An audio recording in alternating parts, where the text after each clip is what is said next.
नमस्कार। मैं रुचि प्रताप। सबसे पहले मैं इस महाग्रंथ महाभारत को नमन करती हूँ, जो मुनि वेद व्यास जी द्वारा रचित तथा भगवान गणेश जी द्वारा लिखित महाकाव्य है। इस ग्रंथ का संस्कृत से हिंदी में अनुवाद गीता प्रेस के शास्त्री महोदय श्री राम नारायण दत्त जी ने किया है।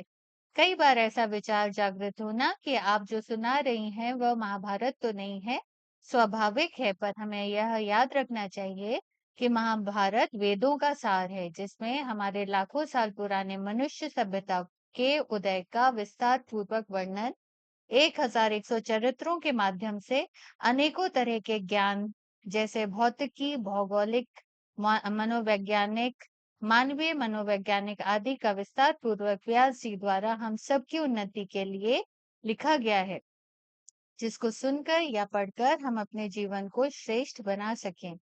हम सब की हम सब मनुष्यों की तरफ से कोटि कोटि धन्यवाद व्यास जी को।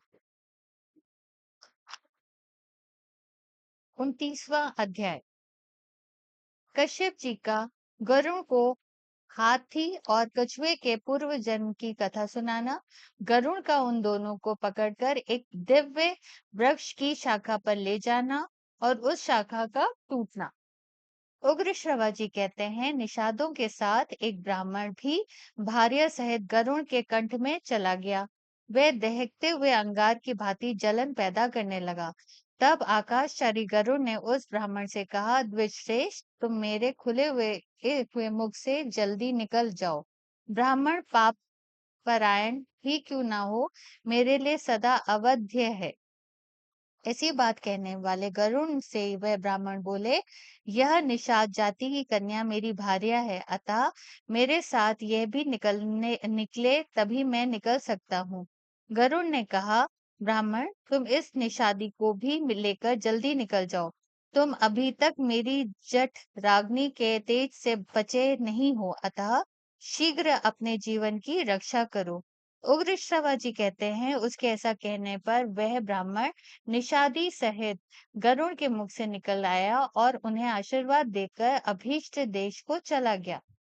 भार्या सहित वह उस ब्राह्मण के निकल जाने पर पक्षी राज गरुड़ पंख फैलाकर मन के समान तीव्र वेग से आकाश में उड़े।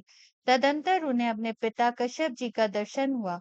उनके पूछने पर अमेयात्मा गरुड़ ने पिता से यथोचित कुशल समाचार कहा। महर्षि कश्यप उनसे इस प्रकार बोले। कश्यप जी ने पूछा, बेटा, तुम लोग कुशल से तो हो ना? विशेषता प्रतिदिन भोजन के संबंध में तुम्हें विशेष सुविधा है ना? क्या तुम मनुष्य लोक में तुम्हारे लिए पर्याप्त अन्न मिल जाता है ना? गरुड़ ने कहा, मेरी माता सदा कुशल से रहती हैं। मेरे भाई तथा मैं दोनों सकुशल हैं। परंतु पिताजी, पर्याप्त भोजन के विषय में तो सदा मेरे लिए कुशल का अभाव ही है। मुझे सर्पों के उत्तम अमृत लाने के लिए भेजा है।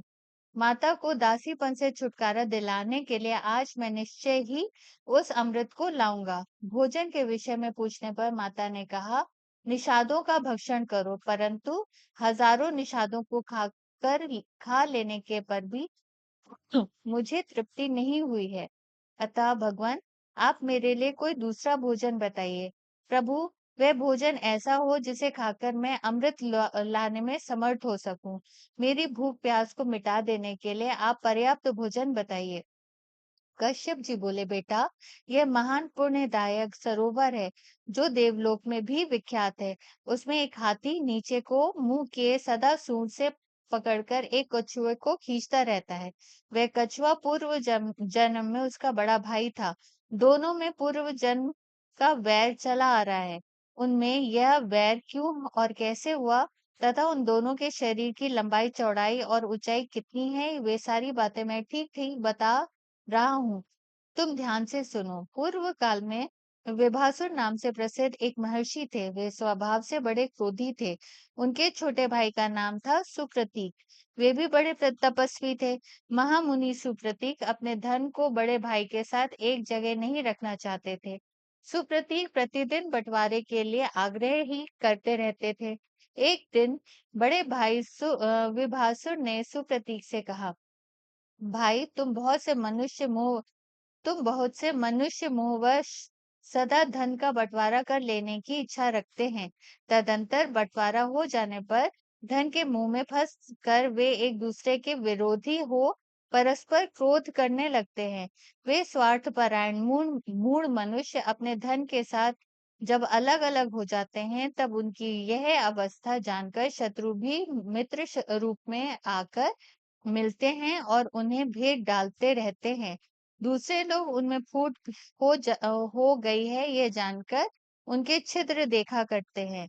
उन एवं छिद्र मिल जाने पर उन्हें परस्पर बैर बढ़ाने के लिए स्वयं बीच में आ पड़ते हैं। इसलिए जो लोग अलग अलग होकर आपस में फूट पैदा कर लेते हैं, उनका शीघ्र ही ऐसा विनाश हो जाता है जिसकी तुम्हें तुलना नहीं है।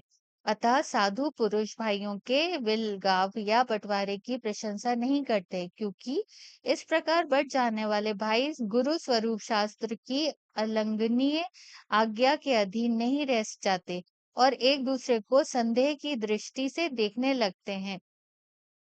कनिष्ठ पुत्रवत पश्ये ज्येष्ठो भ्राता पितुः समः, अर्थात बड़ा भाई पिता के समान होता है, वह अपने छोटे भाइयों को पुत्र के समान देखे।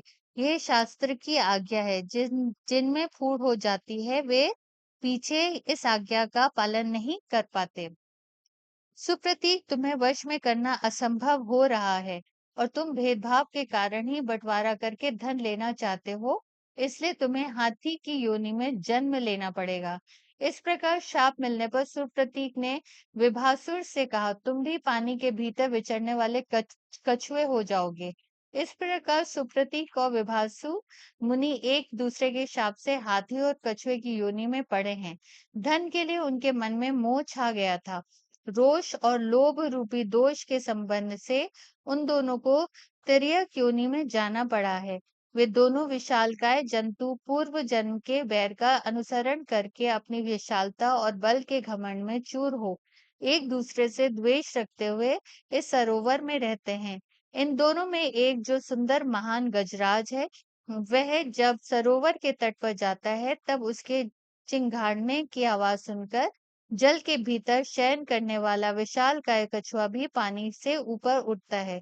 उस समय वह सारे सरोवर को मथ डालता है।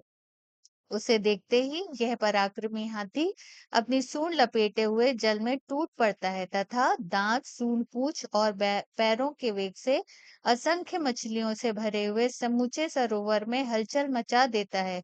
उस समय पराक्रमी कश्यप कश्यप भी सिर उठाकर युद्ध के लिए निकट आ जाता है।